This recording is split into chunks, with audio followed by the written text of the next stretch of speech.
Hello everyone, I am Nikita Gupta and in our last video lecture हमने पढ़ा कि ऑटोकॉइड्स क्या होते हैं, ऑटोकॉइड्स कैसे एक्ट करते हैं, classification of ऑटोकॉइड्स, different kind of ऑटोकॉइड्स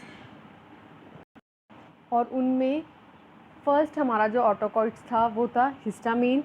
histamine का हमने एक्शन देखा, उसके सिंथेसिस देखी, उसका स्टोरेज देखा, उसका रिलीज़ देखा, उसका फार्माकोलॉजिकल एक्शंस देखे, उसके क्लिनिकल यूजेस देखे और उसके एडवर्स इफ़ेक्ट्स देखे।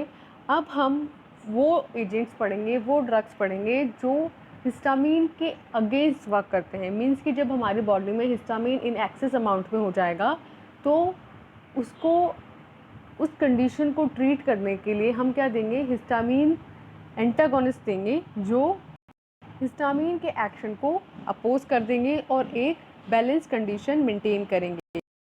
सो let's move to the chapter, to our topic which is anti histaminics. So what is anti histaminics? These are the agent antagonise various actions of histamine, यानी ये वो agents, वो drugs जो कि हिस्टामीन के action को antagonise करती हैं, उसको अपोज करती हैं, उन्हें क्या बोलते हैं? एंटी हिस्टामिनिक्स बोलते हैं। दे लिबरेट इन द बॉडी और एक्सोजीनियसली एडमिनिस्टर्ड, मीन्स कि ये बॉडी में लिबरेट होते हैं या फिर इन्हें हम एक्सोजीनियस मीन्स कि बाहर किसी सोर्स के थ्रू इन्हें एडमिनिस्टर करवाते हैं। तो ये दोनों तरीके से हमारी बॉडी में आ सकते हैं, या तो हमारी बॉडी ही इन्हें सेल्फ जनरेट करे और रिलीज़ करे या फिर हम इसे बाय ड्रग एडमिनिस्टर्ड करवाएंगे। These drugs are used mainly for symptomatic relief of allergic disorders and peptic ulcers. तो ये जो एंटी हिस्टामिनिक्स हैं वो मेनली किसके लिए दिए जाते हैं? जब कोई एलर्जिक डिसऑर्डर होता है तो उसके सिम्पटोमेटिक रिलीफ के लिए, मीन्स उसके सिम्टम्स को रिलीव करने के लिए, और जब हमारे पेप्टिक अल्सर की कंडीशन है उसको ट्रीट करने के लिए एंटी हिस्टामिनिक्स दिए जाते हैं। दे एक्ट इन अ 3 वे, तो ये 3 तरीके से काम करते हैं। पहला, ये फिजियोलॉजिकल एंटागोनिस्ट की तरह काम करते हैं, मीन्स हमारी जो फिजियोलॉजी है उसमें चेंज करते हैं, उसको एंटागोनाइज करते हैं। दूसरा, एंटीजन एंटीबॉडी रिएक्शन, मीन्स जो एलर्जिक रिएक्शंस होती है उनको ट्रीट करने के लिए दिए जाते हैं। तो वहाँ कैसे वर्क करते हैं? By antigen antibody reaction.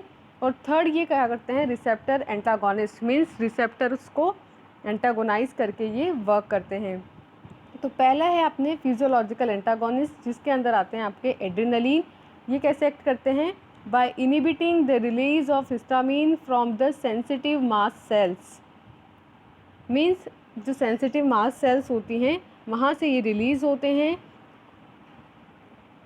Histamine, और उस जो हिस्टामीन है उसके रिलीज़ को इनिबिट करके ये फिजियोलॉजिकल चेंज करते हैं और इस तरीके से ये एंटी हिस्टामिनिक एक्शन परफॉर्म करते हैं।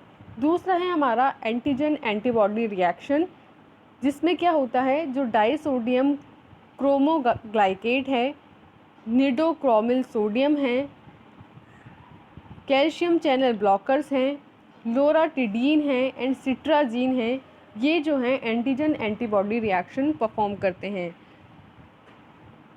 एंड थर्ड है हमारा रिसेप्टर एंटागोनिस्ट, जो क्या करते हैं? Which prevent histamine to reach at the site of action, जो हिस्टामीन को उसके साइट ऑफ एक्शन पे जाने से रोक देते हैं। सो हमने क्या देखा कि जो एंटी हिस्टामिनिक्स हैं वो 3 तरीके से अपना एक्शन परफॉर्म करते हैं। पहला, फिजियोलॉजिकल एंटागोनिस्ट की तरह, जिसमें फिजियोलॉजी को चेंज करते हैं। किसकी फिजियोलॉजी को? मास्ट सेल्स की। कि मास्ट सेल की फिजियोलॉजी होती है हिस्टामिन को रिलीज़ करना, उसके रिलीज़ को ये इनिबिट कर देंगे। तो इस तरीके से एंटी हिस्टामिनिक एक्शन परफॉर्म किया। दूसरा, ये एंटीजन एंटीबॉडी रिएक्शन परफॉर्म करते हैं जो कि एक एलर्जिक रिएक्शंस हैं। और तीसरा, ये क्या करते हैं? जो रिसेप्टर्स हैं जहाँ पे जाके हिस्टामिन बाइंड होता है, उन रिसेप्टर्स से कॉम्पिटिटिवली ब्लॉक कर देते हैं, उन्हें उनसे compete करते हैं उन रिसेप्टर्स पे बाइंड होने के लिए और फिर उन्हें ब्लॉक कर देते हैं। तो दिस इज़ हाउ हिस्टामीन के अगेंस्ट एंटी हिस्टामिनिक्स वर्क करते हैं। नेक्स्ट है हमारा competitively inhibits the action of histamine at histaminic receptors, means हमने क्या कहा कि जो हिस्टामिन है वो हिस्टामिनिक रिसेप्टर्स पे बाइंड होगा तो हिस्टामिनिक एक्शन परफॉर्म करेगा। अब जो एंटी हिस्टामिनिक्स होते हैं वो हिस्टामिन रिसेप्टर्स पे बाइंड होकर हिस्टामिन को नहीं बाइंड होने देते हैं, तो वहाँ पे वो क्या करते हैं, कॉम्पिटिटिवली इनहिबिट करते हैं हिस्टामिन को और एंटी हिस्टामिनिक एक्शन परफॉर्म करते हैं। तो इस बिहाफ पे जो हमारे हिस्टामिन रिसेप्टर्स हैं उनको फर्दर क्लासीफाई किया गया है कि हिस्टामिन को इनहिबिट करने के बिहाफ पे एंटी हिस्टामिनिक्स कितने टाइप के हुए, 4 टाइप के, क्योंकि हमारे रिसेप्टर्स कितने हैं, 4, H1, H2, H3 और H1। तो कौन से रिसेप्टर पे जाके हमारा एंटी हिस्टामिनिक बाइंड हो रहा है उसके बिहाफ पे जो एंटी हिस्टामिनिक्स है उनको 4 क्लासेस में डिवाइड किया गया है। So these are the competitive antagonist of all the H receptors means histaminic receptors, जिसमें पहले हैं आपके H1 एंटागोनिस्ट, यानी जो H1 रिसेप्टर पे जाके बाइंड होंगे और अपना एंटागोनिस्ट एक्शन परफॉर्म करेंगे। इसके अंदर जो ड्रग्स आती हैं वो है ट्रिपोलिडीन एंड क्लोरफेनेरामीन। सेकेंड है H2 एंटागोनिस्ट, इसमें आएंगे आपके रेनिटिडीन एंड फेमोटिडीन। नेक्स्ट है आपके H3 एंटागोनिस्ट जिसमें आएगा आयोडोफिनफॉर्फिट एंड क्लोबेनप्रोफिट। फोर्थ है आपके H4 एंटागोनिस्ट जिसमें आते हैं आपके thioperamide. So this is the drugs which comes into a particular receptors पे जाके ये बाइंड होगी और उसके बिहाफ पे इन्हें क्लासीफाई किया है। नेक्स्ट है क्लासिफिकेशन ऑफ H1 एंटागोनिस्ट। हमने 4 क्लासेस में डिवाइड किया, H1, H2, H3 and H4 antagonist. उनमें जो हमारी पहली क्लास है H1 एंटागोनिस्ट उसका क्लासिफिकेशन, तो उसमें है 4 क्लासेस। पहली है पोटेंट एंड सेडेटिव्स, तो इसमें जो पोटेंट सेडेटिव्स होंगी मीन्स जो सेडेशन को यूज़ करेंगी, और जो पोटेंट ड्रग्स हैं वो आती हैं, इसके अंदर जो ड्रग्स आती हैं वो हैं डाइफिनहाइड्रामीन एंड प्रोमिथाजीन एंड डाइमेनहाइड्रामीन। सेकंड है हमारी potent and non sedative, means ये भी पोटेंट होती हैं लेकिन सेडेशन नहीं कोज करती हैं।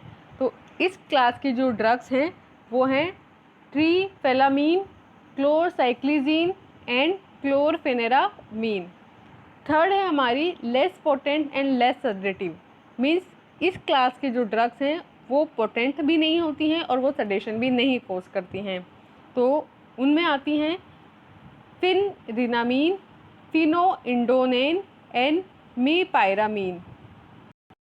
एंड देन हमारी फोर्थ क्लास है नॉन सेडेटिव, जिसके अंदर 2 सब क्लासेस हैं। पहली है first generation and second generation, means कि ये जो क्लास की ड्रग्स होंगी वो किसी भी टाइप का सेडेशन नहीं कोज करेगी। इसमें जो फर्स्ट जनरेशन में आती हैं वो हैं लोराटिडीन, सिट्राजीन एंड हाइड्रोक्सीजीन, एंड सेकेंड जनरेशन में आती हैं एस्टेमाजोल, एक्रीवास्टीन, टेरफेनामाइड, डेसलोराटिडीन, फेक्सोफेनाटिडीन। So this is the classification of H1 antagonist. Next is mechanism of action, कि जो आपके एंटाहिस्टामिनिक्स हैं वो कैसे अपना एक्शन परफॉर्म करते हैं। तो जैसे कि नाम से पता चल रहा है ये क्या करते हैं, कॉम्पिटिटिवली इनहिबिट करते हैं हिस्टामिनिक रिसेप्टर्स को और उनके एक्शन को एंटागोनाइज करते हैं। सो antihistaminics block the histamine receptor and antagonise the action produce by the histamine. तो हिस्टामिन के एक्शन को एंटागोनाइज करते हैं by binding with histamine receptors. Next is pharmacological actions, कि जो आपके H1 रिसेप्टर्स पे जब आपका एंटा हिस्टामिनिक बाइंड होगा तो वो क्या क्या एक्शन परफॉर्म करेगा। तो H1 receptor blocking action perform करेगा और किस किस ऑर्गन पे उसका क्या क्या इफ़ेक्ट आएगा। तो सबसे पहले CNS पे, it produces CNS depression, means जब आपका H1 रिसेप्टर पे एंटीहिस्टामिनिक ड्रग बाइंड होएगी तो ये क्या कोज करेगी, CNS डिप्रेशन कोज करेगी, जो कि हमने अभी क्लास भी देखी थी कि H1 रिसेप्टर्स का जो क्लासिफिकेशन था उसमें था सेडेशन वाली ड्रग्स और नॉन सेडेशन वाली ड्रग्स। सो जब ये CNS पे बाइंड होगी तो क्या करेगी, सेडेशन कॉज करेगी, मीन्स CNS का डिप्रेशन कॉज करेगी। So it produces CNS depression that may leads to sedation, hypnosis drowsiness and sleep. Means जब CNS डिप्रेशन होगा तो उसका अल्टीमेट रिजल्ट क्या होगा? सेडेशन, हिप्नोसिस मीन्स नींद आना, ड्राउजीनेस मीन्स की उबासी जैसा, एंड स्लीप ऑल्सो मीन्स की नींद आ जाना। These drugs also may be used in the motion sickness due to various degree of CNS depression। क्योंकि ये एक CNS डिप्रेशन है तो depends on degree of CNS depression ये मोशन सिकनेस में भी यूज़ किया जाता है। नेक्स्ट इसका जो इफ़ेक्ट है स्मूथ मसल्स पे है, तो ये क्या करता है? It antagonise contraction of bronchial smooth muscles produce by histamine and relax bronchial smooth muscles. Means कि हिस्टामीन क्या करता है? ब्रोंकियल स्मूथ मसल्स को कॉन्ट्रैक्शन करता है, तो ये क्या करता है? उसको उस एक्शन को एंटागोनाइज कर देता है, मीन्स कि ब्रोंकियल स्मूथ मसल्स को रिलैक्स कर देता है। नेक्स्ट इसका इफेक्ट है CVS पे, मीन्स की कार्डियोवैस्कुलर सिस्टम पे। तो it produces membrane stabilising action, means कि मेम्ब्रेन को क्या करता है? स्टेबल करता है, which leads to anti arrhythmic effect, जिसका रिजल्टेंट क्या होता है? Anti arrhythmic effect. Means arrhythmia जो है उसके ट्रीटमेंट में भी ये यूज़ किया जाता है। It also produce relaxation of vascular smooth muscles. हमने यहाँ स्मूथ मसल्स में क्या देखा कि ये ब्रोंकियल स्मूथ मसल्स को रिलैक्स करता है, और CVS में क्या देखा कि ये वैस्कुलर स्मूथ मसल्स को भी रिलैक्स करता है। तो ओवरऑल हम क्या बोलेंगे कि ये ब्रोंकियल और वैस्कुलर दोनों ही स्मूथ मसल्स को रिलैक्स करता है, और साथ में एंटी अरिथमिक इफेक्ट भी ये शो करता है। Next anti Parkinson effect. तो it produces cholinergic effect. Anti cholinergic effect means anti cholinergic means जो कॉलिनर्जिक रिसेप्टर्स हैं उनको भी ये एंटागोनाइज करता है, विच में leads to decrease acetyl choline. Cholinergic receptor क्या रिलीज करते हैं? Acetyl choline. अब एंटी कॉलिनर्जिक इफेक्ट शो कर रहा है, मीन्स एसिटाइल कोलिन के जो रिलीज है उसको डिक्रीज करेगा, और जिसका रिजल्टेंट क्या होगा? Relief from Parkinson. तो ये क्या करता है? एंटी पार्किंसन इफेक्ट भी शो करता है, या पार्किंसोनिज्म को भी ये ट्रीट करता है। नेक्स्ट इसका एक्शन है लोकल एनेस्थेटिक्स पे। So due to its membrane stabilising action, हमने CVS में भी कहा कि ये एक मेम्ब्रेन स्टेबलाइजिंग एक्शन परफॉर्म करता है, तो इसके इस मेम्ब्रेन स्टेबलाइजिंग एक्शन की वजह से on it produce local anaesthesia. ये क्या प्रोड्यूस करता है? लोकल एनेस्थीसिक इफेक्ट भी शो करता है। मतलब जो एनेस्थीसिया होता है वो एक तो होता है लोकल और एक जनरलाइज। उस एनेस्थीसिया में जो लोकल एनेस्थीसिया है उसको ये पर्टिकुलरली ट्रीट करता है, क्योंकि इसका मेम्ब्रेन स्टेबलाइजिंग एक्शन है। So this is the action of H1 receptors पे जब एंटीहिस्टामिनिक्स बाइंड होंगे तब ये इन ऑर्गन्स पे ये इफेक्ट शो करेंगे। नेक्स्ट हम जाते हैं H2 रिसेप्टर्स पे। तो H2 रिसेप्टर्स का क्या ब्लॉकिंग एक्शन है कि जब ये हिस्टामीन H2 रिसेप्टर पे बाइंड होगा तो ये क्या करेगा? एक्टिवेट करेगा एडिनाइल साइक्लेज पे, और वो एडिनाइल साइक्लेज क्या करता है? ATP को कन्वर्ट करता है CAMP में, और डिक्रीज़ करता है कैल्शियम +2 को। ये हमने जब H2 रिसेप्टर्स का मैकेनिज्म ऑफ एक्शन देखा था पहले जब हम हिस्टामीन पढ़ रहे थे, तो उसमें ये सेम फ्लो डायग्राम हमने देखा है, ठीक है। और इनएक्टिवेट कर रहे थे H+K+ एटीवेज को, और उसका रिजल्टेंट हो रहा था कि HCl का सिक्रेशन हो रहा था। ये हम पुराना हिस्टामीन पे आके देख रहे हैं। ये वाला डायग्राम हमने पहले हिस्टामीन में देखा था, जहाँ पे क्या हुआ था? हमारा हिस्टामीन जो है वो H2 रिसेप्टर पे बाइंड हुआ था, और फाइनली हमारा HCl का जो सिक्रेशन था वो इंक्रीज हुआ था। अब यहाँ पे हम क्या कर रहे हैं? H2 रिसेप्टर एंटागोनिस्ट दे रहे हैं, ठीक है। तो एंटागोनिस्ट क्या करेगा? इस सारे प्रोसेस को रिवर्स कर देगा, मीन्स कि CAMP का जो लेवल है वो डिक्रीज़ हो जाएगा, कैल्शियम का लेवल इंक्रीज़ हो जाएगा, और इसका एक्टिवेशन की जगह डीएक्टिवेशन हो जाएगा, और HCl का जो सिक्रीशन इंक्रीज़ हो रहा था वो डिक्रीज़ हो जाएगा। सो this is how H2 receptor antagonist works. फिर यही चीज़ जो है आपको यहाँ डायग्राम की फॉर्म में भी बताई है कि आपकी हिस्टामीन है, ये H2 रिसेप्टर पे आके बाइंड होता है, तो इस तरीके से ये ATP को CAMP में कन्वर्ट करता है, ठीक है। और फिर ये आगे पंपिंग के थ्रू HCl के सिक्रीशन करवाता है। ये गैस्ट्रिक प्रोटोन पंप है, जिसके थ्रू क्या होगा? H+ का रिलीज़ होगा, जिसकी वजह से HCl का सिक्रीशन होगा। अब इसको अगर इनिबिट कर देंगे तो H+ जो है नहीं रिलीज़ होगा, तो HCl का जो सिक्रीशन है वो नहीं होगा। सो this is how H2 receptor जो है उनका ब्लॉकिंग एक्शन परफॉर्म होता है। नेक्स्ट है हमारा ADME मीन्स फार्माकोकाइनेटिक्स। तो ये जो है वो वेल अब्जॉर्ब होती है ऑरली एंड पेरेंट्रल रूट से। फिर 50 to 60% binds to plasma protein. This is the second thing. सबसे पहले अब्जॉर्प्शन ओरल और पेरेंट्रल रूट, फिर binding, protein binding 50 to 60%, metabolised in the liver by hydroxylation and followed by glucuronide conjugation and excreted in urine. Third point कि metabolise किस में होगा, liver में होगा। किस प्रोसेस से होगा, बाय हाइड्रोक्सिलेशन और glucuronide conjugation. And then excretion कैसे होगा, बाय यूरिन। हाइड्रोक्सिलेशन जो है हमारे फेज 1 की रिएक्शन है और ग्लूकोरोनाइड कॉन्जुगेशन जो है वो फेज 2 की रिएक्शन है। ये आपने जब मेटाबॉलिज्म देखा होगा तो उसमें आपने पढ़ा होगा कि फेज 1 और फेज 2 की रिएक्शंस होती हैं। तो आपको पता होगा कि फेज 1 में आती है आपकी हाइड्रोक्सिलेशन और फेज 2 में आती है कॉन्जुगेशन की reactions. So this is the pharmacokinetics of H2 receptors. Next is therapeutic uses. तो अगर हम थेरापुटिक यूजेस की बात करें तो H1 ब्लॉकर जो होते हैं मीन्स जब H1 रिसेप्टर्स को ब्लॉक किया जाता है। So what are the therapeutic uses of H1 blocker? It prevents or treats symptoms of allergic rhinitis and urticaria means H1 receptors पे जब हिस्टामिन बाइंड हो रहा था तो वो एलर्जिक राइनेटाइज और अर्टिकारिया कोज कर रहा था। तो जब हम H1 ब्लॉकर देंगे तो इसके जो सिम्टम्स हैं एलर्जिक राइनेटाइज के और अर्टिकारिया के वो ट्रीट हो जाएंगे और प्रिवेंट हो जाएंगे। Next, first generation ones causes sedation and better for itching, so used in atopic dermatitis.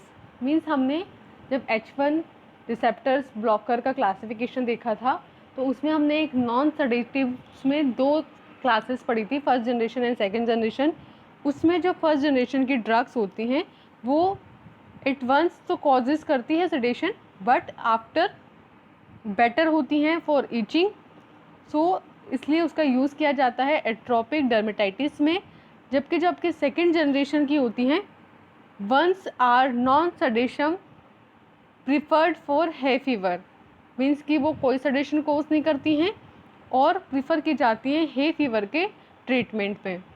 Next is adverse effects of H1 blocker. So इसमें आते हैं सडेशन, जैसा कि अभी हमने लास्ट स्लाइड में भी देखा कि जो H1 है वो वंस कॉज करते हैं सडेशन, मीन्स ये सडेशन इसका एडवर्स इफेक्ट है।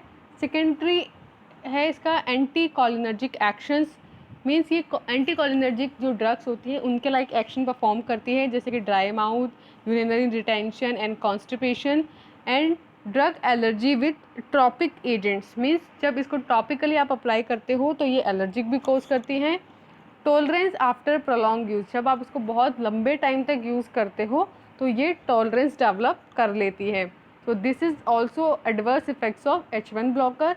Then therapeutic uses of H2 blockers. पहले हमने H1 ब्लॉकर के थेरापुटिक यूजेस देखे, उसके एडवर्स इफेक्ट देखे। अब हम H2 ब्लॉकर्स के थेरापुटिक यूजेस देख रहे हैं। तो इसमें पहला यूज़ है in peptic ulcer, means peptic ulcer के ट्रीटमेंट में इसका यूज़ किया जाता है, क्योंकि ये क्या करती हैं, जो H+ है उसको मेंटेन करती है और उसके थ्रू HCl का जो सिक्रीशन है, HCl का जो रिलीज़ है उसको डिक्रीज़ कर देती हैं, इसलिए इसका यूज़ किया जाता है पेप्टिक अल्सर के ट्रीटमेंट में।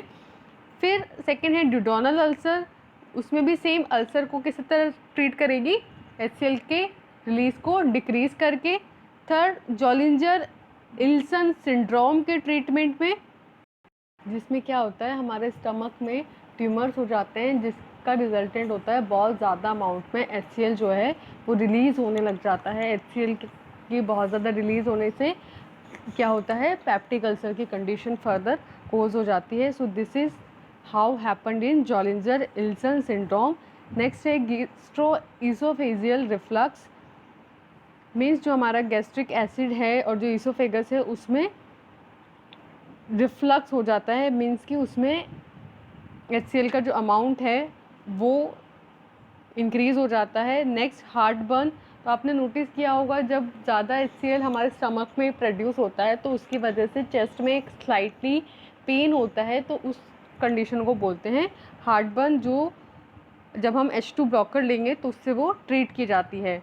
नेक्स्ट है H2 ब्लॉकर्स के एडवर्स इफ़ेक्ट, तो ये साइड इफ़ेक्ट्स कोज करता है like headache, fatigue, myalgia which means muscles pain, constipation, mental health change with cimetidine, यानी कि जब हम सिमेटिडीन देते हैं तो उसकी वजह से मसल पेन यानी मेंटल स्टेट में changes. Next endocrinal effects with cimetidine, mean cimetidine ये मेंटल स्टेट को चेंज करता है और एंडोक्रेनियल इफेक्ट शो करता है, मेल्स में इम्पोर्टेंस कॉज करता है। So these are the adverse effects of H2 blockers. Next histamine release inhibitor, means ये क्या करते हैं, एंटी हिस्टामिनिक्स हिस्टामिनिक रिसेप्टर्स पे जाके बाइंड होते हैं और उसके एक्शन को इनिबिट करते हैं, पर ये हिस्टामिन के सिंथेसिस को और हिस्टामिन के रिलीज़ को कोई भी इफ़ेक्ट नहीं करते हैं। तो हिस्टामिन के रिलीज़ को और हिस्टामिन के सिंथेसिस को इनिबिट करने वाले एजेंट्स अलग होते हैं और उनको बोलते हैं हिस्टामिन रिलीज इनिबिटर्स। तो इसमें आते हैं आपके cromolyn sodium and nedocromil sodium. They prevent degranulation of mast cells, hence inhibit histamine release. ये क्या करते हैं, मास्ट सेल्स में तो डीग्रैनुलेशन होता है उसको प्रिवेंट करते हैं और अल्टीमेटली हिस्टामिन के रिलीज़ को इनिबिट करते हैं। So this is how histamine inhibitors works. So इस वीडियो लेक्चर में हमने क्या पढ़ा, एंटीहिस्टामिनिक्स क्या होते हैं, एंटीहिस्टामिनिक्स का क्लासिफिकेशन, एंटीहिस्टामिनिक्स कैसे वर्क करते हैं, कौन कौन से एंटीहिस्टामिनिक्स होते हैं, उनके रिसेप्टर्स के बिहाफ पे एंटीहिस्टामिनिक्स को 4 क्लासेस में डिवाइड किया, H1, H2, H3 and H4 antagonist. उसमें फर्दर हमने जो H1 रिसेप्टर एंटागोनिस्ट था उनको हमने फर्दर क्लासीफाई किया, potent and sedative, non potent and sedative, फिर नॉन सेडेटिव और फिर less potent and non sedative. तो इस तरीके से हमने H1 जो रिसेप्टर ब्लॉकर थे उनको क्लासीफाई किया, उनका फार्माकोलॉजिकल एक्शन देखा, उनका मैकेनिज्म ऑफ एक्शन देखा, उनकी क्लिनिकल यूज़ और एडवर्स इफेक्ट देखे, फिर H2 रिसेप्टर का एक्शन देखा कि कैसे वो एक्ट करते हैं, उनका एक्शन देखा, उनका यूज़ देखा, उनका एडवर्स इफेक्ट देखा। फिर हमने देखा कि बेसिकली ये जो H1 और H2 हैं ये क्या करते हैं, रिसेप्टर्स को ब्लॉक करते हैं पर हिस्टामिन के सिंथेसिस और रिलीज पे कोई इफेक्ट नहीं डालते हैं। तो एक अलग क्लास हमने स्टडी किया जो थी हिस्टामिन रिलीज इनिबिटर्स, जो क्या करती है, हिस्टामिन के सिंथेसिस और उसके रिलीज को इनिबिट करती हैं और इसके अंदर जो ड्रग्स आती हैं उनको हमने स्टडी किया। So this is a complete antihistaminic autacoid. Next video lecture में हम नेक्स्ट हमारा जो ऑटोकॉइड है उसको स्टडी करेंगे। So thank you.